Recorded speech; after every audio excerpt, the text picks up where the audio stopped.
45. There goes Davis. Oh my God! Davis is going to run it all the way back. Auburn's going to win the football game.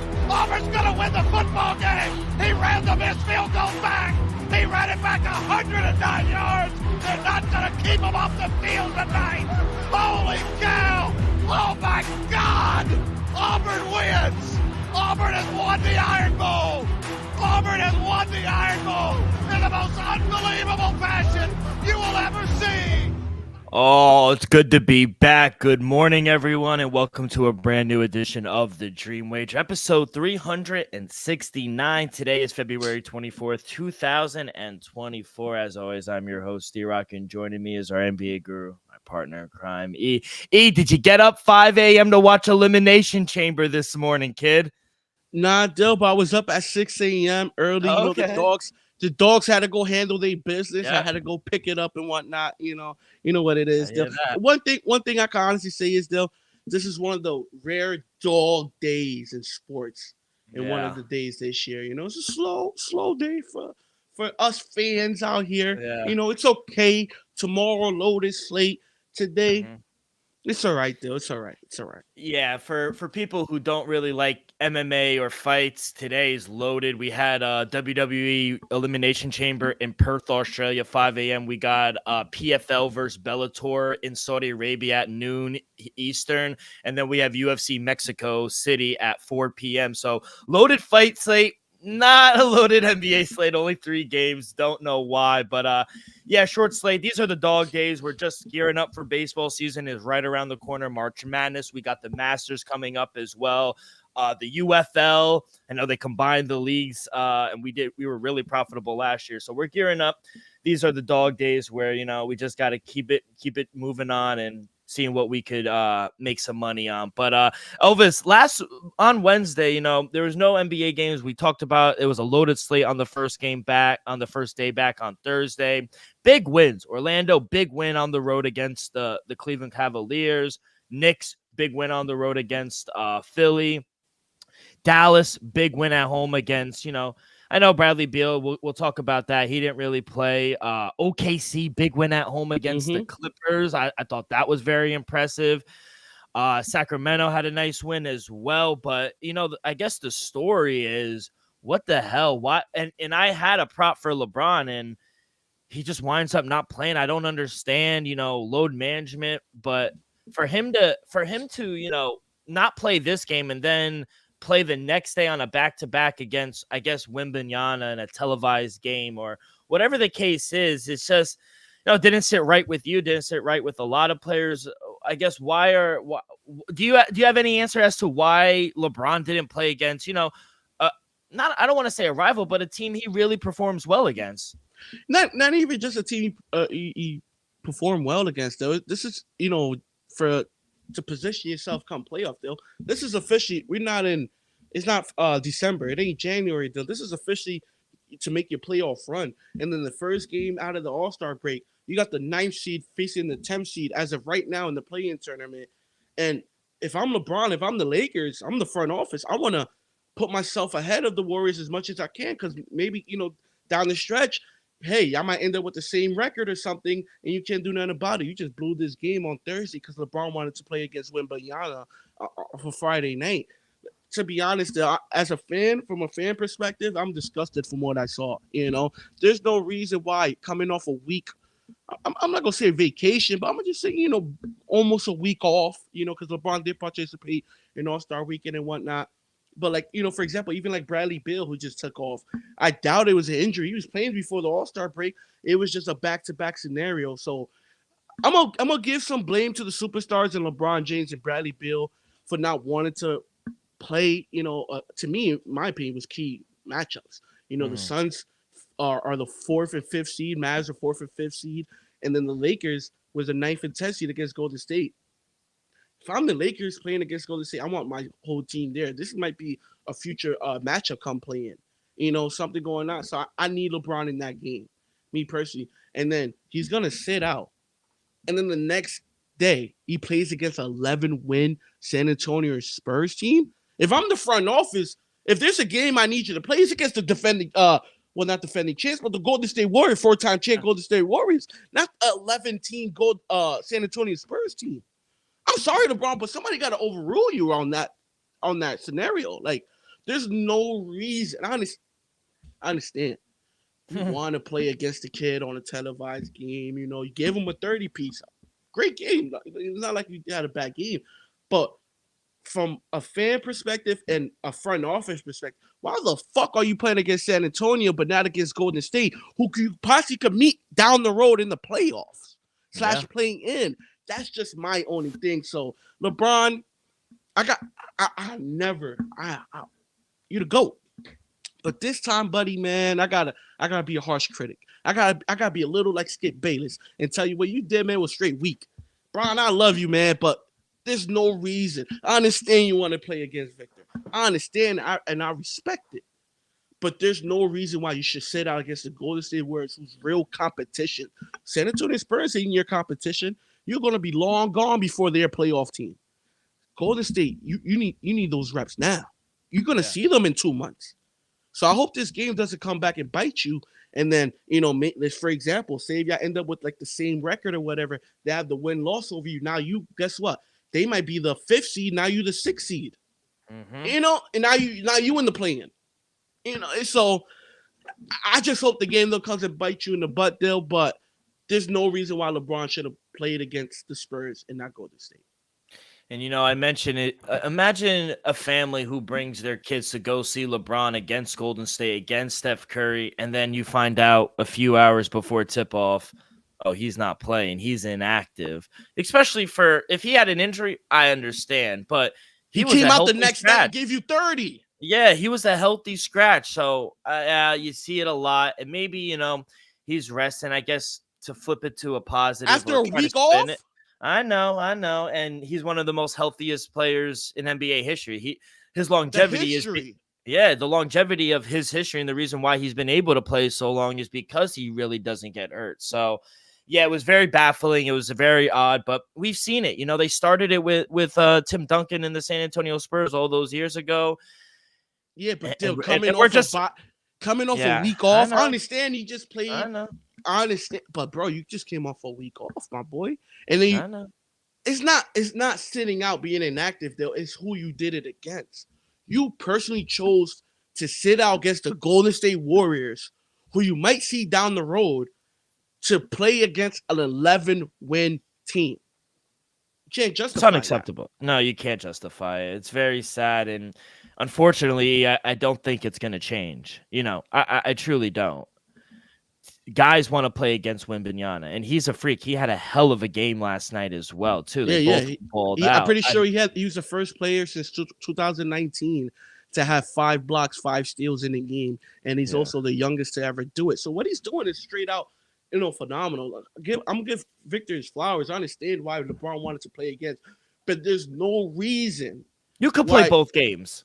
Not even that, but there's no reason why. If this was December, I wouldn't really have a problem with it. If this is November, really wouldn't have a problem with it. This is after the All-Star break. You're making your playoff push. Like it's just that one. You're lost the words. A lot of people get mad about people sitting out, and I usually try to understand. But on that occasion, I completely don't understand LeBron. Just because it's a Golden State team who you're gonna see down the road versus an 11-win team. Yeah, you can't justify the actions at all. Very disappointing. But speaking of the Golden State Warriors, they did re-sign. They agreed to a 2-year deal, $35 million contract extension for Steve Kerr.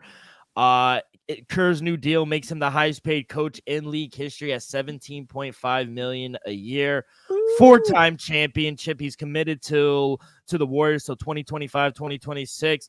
Greg Popovich makes more money annually, but he has the title of also president and coach of the organization. Steve Kerr is just a coach, but his extension now, the 2 years, aligns him with the two last remaining years on Steph Curry's contract as well, which is why I think they did it in that order. But deservingly so. I mean, he's won 4 championships. Thoughts on the contract? Like you said, he deserved it. To be honest, I'm not shocked by it by all means. does Steve Kerr deserve to be the highest paid coach in the NBA history? I'm gonna say no, but I see why he got the bag. Is Steve Kerr the best coach in the NBA? Absolutely not. No. But is he one of the better guys? Level-headed guys out there that could coach a team up? Yes, absolutely. Is he a top 5 coach? Yes, absolutely. But does he benefit from having the greatest shooting backcourt in NBA history? Absolutely, people. So give credit to Steve Kerr. He's a tremendous coach. But at the end of the day, Steve Kerr only knows / has Steph Curry, Klay Thompson his whole life. You take away, I gotta see him without an all-time great player. No, with all due respect, we saw Greg Popovich without Tony Parker, Manu, and Tim Duncan. We seeing him right now live as we speak. So shout out Steve Kerr and Golden State for taking care of Steve Kerr for the excellence he's been doing for the last 10 years. For the resume he's curated the last 10 years, he deserves to get this money. Definitely. Absolutely.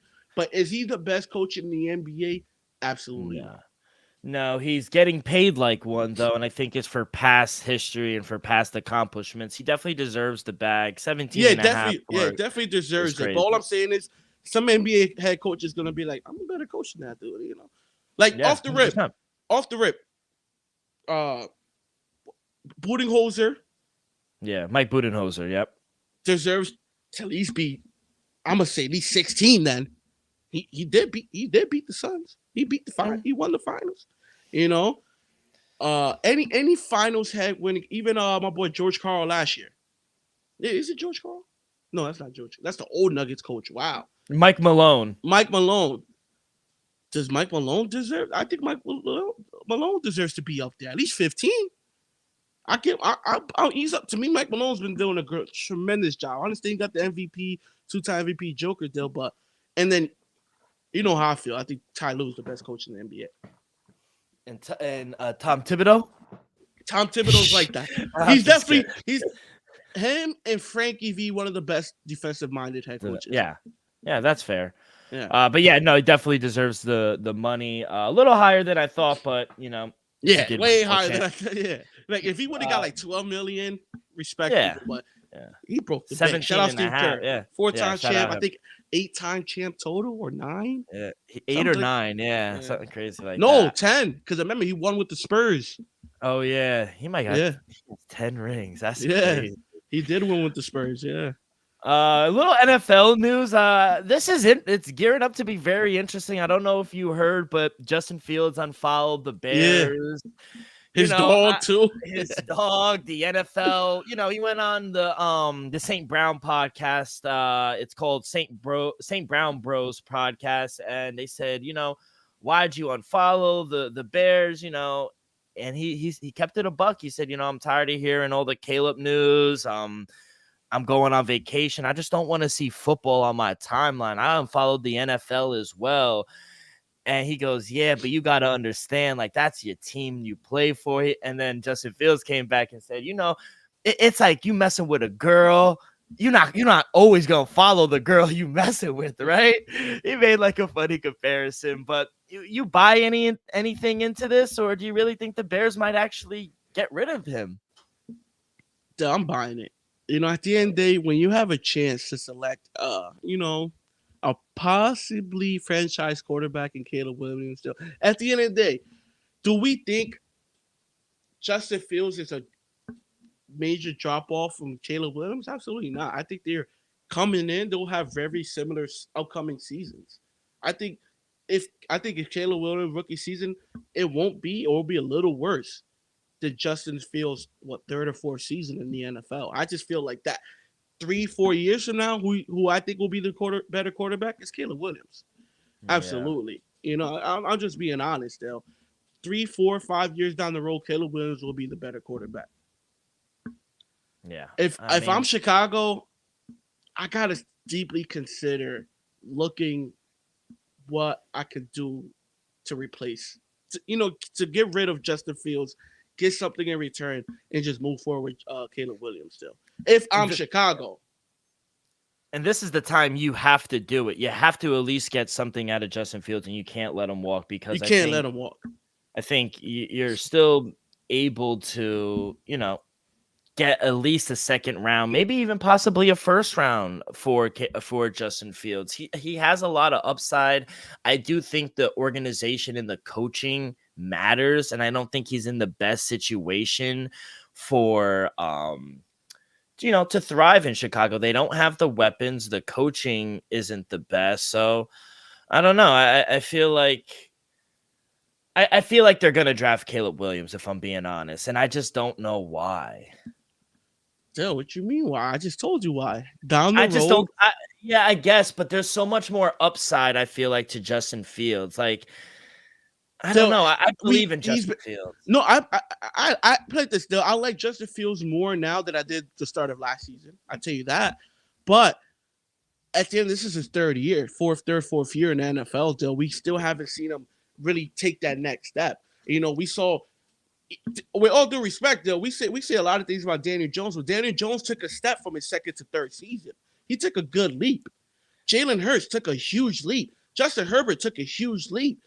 Even Baker Mayfield a couple years ago, he took a big leap. He went back down to earth, but he took a big leap. Justin Fields. You don't believe he took a leap? He took a step. Okay, that's fair. Because I did think he got better. Yeah, he got better. He didn't make that huge leap like Jalen Hurts did or Justin Herbert. I agree.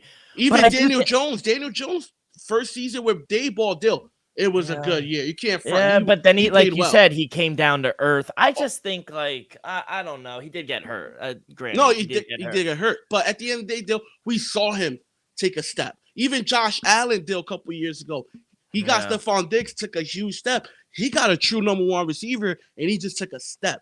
These other guys got a true number one receiver, took a leap. That's what I'm saying. They're saying they're like, damn, what more do we got to do to see that major step? I understand we see a step. I want to see a leap. I want you to be, and he's not there yet, Dill. What more do you have to do? I understand the offensive line not there. But we also seen that rookie come in, Dill, that undrafted rookie, and he made some plays. He won some games, Dill. So they look at it like, bro, if he could come in and win a couple of games, why you can't pull it together? I think it's the inconsistency because some games from Justin Fields, he's dynamic. The RPO, the throwing, the accuracy, the elusiveness, the pocket awareness. Literally, you're like, holy shit, he could be a top 10 quarterback. And then there are some games he just disappears. Bro, he's just and it hurts me. Being an Ohio State fan, I want to see him succeed. And I do think he can be a good quarterback. I don't think the Bears are the place for him, though, if I'm being honest. So I agree. I buy into it. I do think they are going to draft Caleb Williams, but it's always like the what if. Imagine him pairing him up with his boy Marvin Harrison Jr. from Ohio State. Like now he has a true number one in Chicago. We'll see. We'll see. But I did want to I thought that was very interesting. Let's talk about the Saints. They restructured quarterback Derek Carr's contract for salary cap purposes. They moved $23 million in cap relief and gave it into a signing bonus. So they did that. And then this morning, the Saints restructured contract starting defensive tackle Nathan Shepard, clearing north of $3 million and $20 in cap space. So between Shepard, Derek Carr, and Eric McCoy, New Orleans created $33 million in cap space this week. So, resources soon to become cap compliant and create enough space to be, spenders. They need to go out and be spenders, especially on the offense and defensive side of the ball. Derek Carr got a lot of money. They restructured it into a signing bonus. So they cleared up a lot of room. You like this for the Saints moving forward. They need to go out and get some help. Dill, if I'm the Saints, I just cleared up $33 million. There's one guy I'm going to try to aim for, Dill, who could really change our defensive side of the ball, Dill. 2-time Super Bowl champ.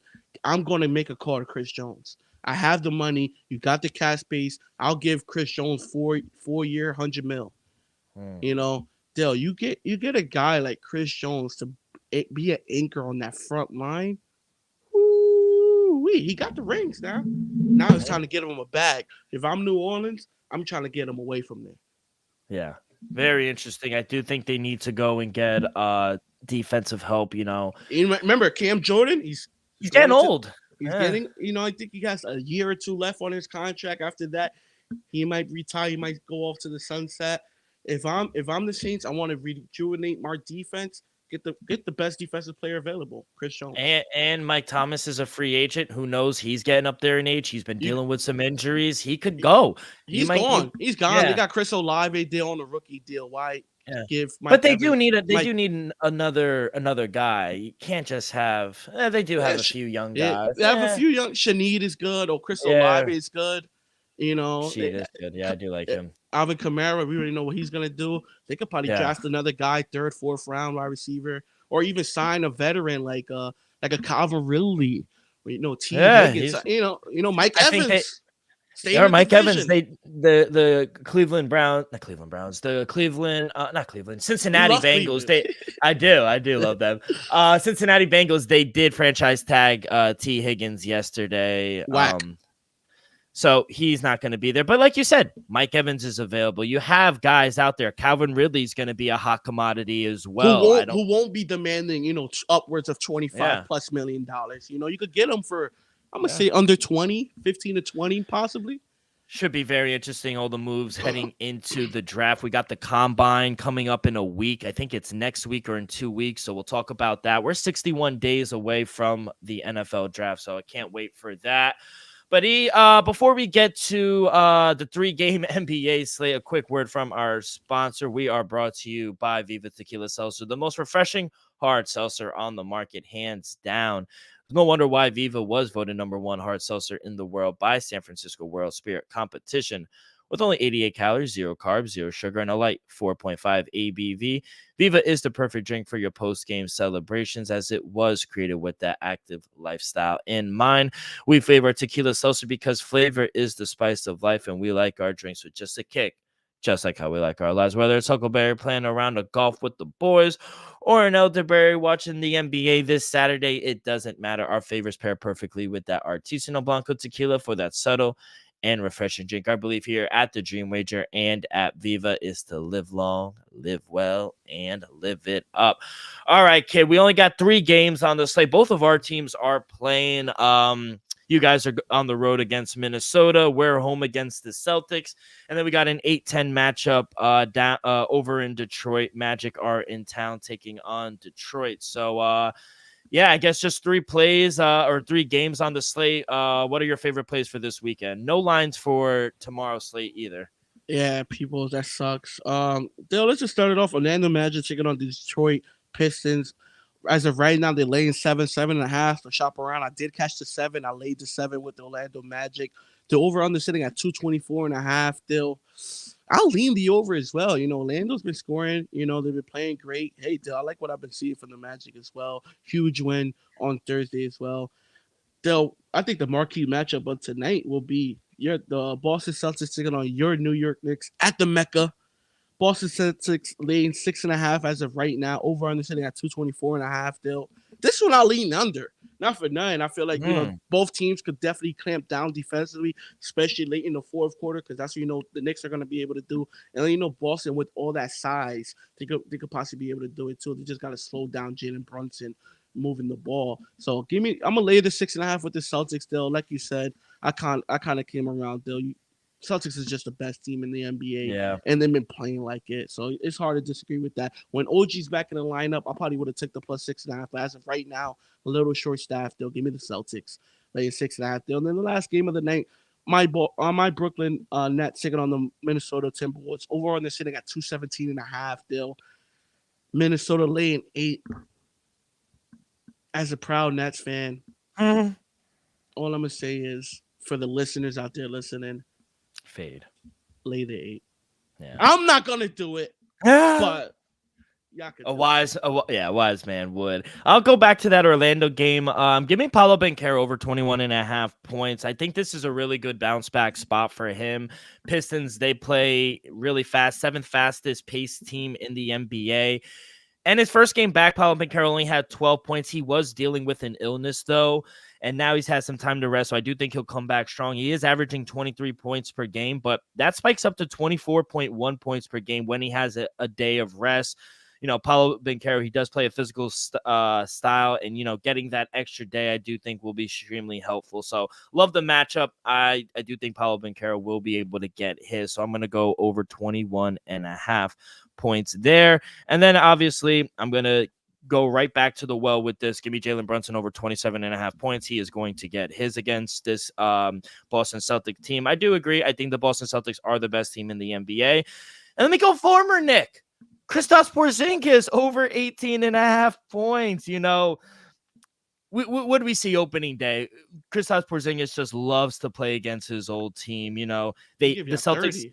yeah, they've dominated the series against us. You know, Kristaps Porzingis loves playing against the Knicks. Ever since he was traded, he's consistently performed. He has averaged 22 points per game with 20 minutes, 3+ threes in 6 straight games. So, you know, his point prop at 18.5.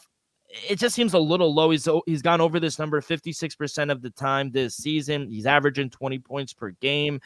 And the Knicks do have, you know, they play good defense, but they're still dealing with some injury. Yeah, they're still small in the center position. So I just expect Porzingis to continue to play strong against his former team. So give me over 18.5 points. I do lean over 1.5 threes, but it is chalky at -150. Maybe you want to go 2+ threes. At a little plus money. But yeah, I'm going to go Kristaps Porzingis over 18.5 points, and then Paolo Banchero over 21.5 points. Nothing in the Timberwolves and the Brooklyn Nets game. But anything you got to say for tomorrow? I know we don't have any lines up yet, but I guess any opinions or thoughts? Yeah, Dill, I'm gonna just go straight to it, Dill. Whatever the spread is against the Bucks versus the 76ers, lay it with the Bucks. I think the Bucks take care of business on the road in Philadelphia. 76ers might be broken right now. You know, I just feel the Bucks, they're just gonna take care of business. You know, 1:00 start, ABC. Take the Bucks, whatever the spread is, lay it. Lakers taking the Phoenix Suns, Dill. I think the Suns will be favored, Dill. I'm gonna take the Lakers on the money line. We saw the Phoenix Suns lose 2 straight games coming back from the All-Star break, Dill. I don't know about that, Dill. I'm gonna go with the Lakers on the money, and I think they'll be plus money. 3:30 start. Dallas taking on the Indianapolis Pacers. Indiana, I say Indianapolis. Dill, give me the Dallas Mavericks. Dill. I'm gonna lay the points, whatever it is. I'm gonna guess it's gonna be around 4 or 5 points, maybe. I'm gonna lay with the Dallas Mavericks still. Indiana's just been faded ever since the play-in. They've been playing a little better, but not to my trust. Cleveland Cavaliers taking on the Washington Wizards. Jordan Poole just got benched. That's not a good look, Dill. To be honest, I might lay the spread with the red hot Cleveland Cavaliers. They're still rolling since before the All-Star break. Chicago Bulls taking on New Orleans Pelicans. The New Orleans Pelicans had a fight night last night against the Miami Heat. 4 players ejected. I think they're going to still be fired up. Give me the Pelicans at home. Lay the points against the Bulls. OKC versus Houston Rockets. That one I'm going to stay away from just because Houston lost a tough one. I think they'd bounce back at home and cover the spread. Atlanta versus Orlando. Might lean with Atlanta. Orlando plays tonight. Going back-to-back on the road. I think that'll be a tough one. Give me Atlanta tomorrow. Denver versus Golden State. Give me Denver, Dill. Whatever the spread is, lay it with Denver. Utah versus San Antonio. I'm not going to touch it. Portland versus Hornets. I'm not going to touch it. And then the last game of the night, Sacramento Kings taking on the Los Angeles Clippers. Lay it with the Clippers. They got, I'm not going to say embarrassed, but they got beat pretty well. They got beat pretty bad first game back All-Star break in OKC. I think they bounce back, handle business against Sacramento. Yeah, make sure you guys go check Elvis's action app. He'll have all of his official plays up there tomorrow, closer to the time. It's Elvis_Acosta, correct, for your action? Yeah, Elvis_Acosta. Just the way it is up right here on the screen. Love it. Go to action, and you'll get my plays tomorrow for free. For free. Attaboy. Thank you so much, E. That is going to do it for this Saturday edition of the Dream Wager. On behalf of our sponsor, Viva Tequila, Elvis, myself, we'll see you guys on Wednesday. We'll recap the games. We'll look ahead. We're going to start previewing divisions for baseball, so get ready for that. Make sure you guys follow along our social media, X and Instagram at The Dream Wager. You guys can find all of our episodes wherever you listen to podcasts, Apple Podcasts, Spotify, Stitcher. We go live every Wednesday and Saturday on YouTube, youtube.com/The Dream Wager. Hit that like button, subscribe, rate, give us a review, comment below who you'll be betting on this weekend. All that good stuff really helps the show grow tremendously. So be a friend, tell a friend. Everyone, good luck this weekend. Be safe, be well. We'll see you down.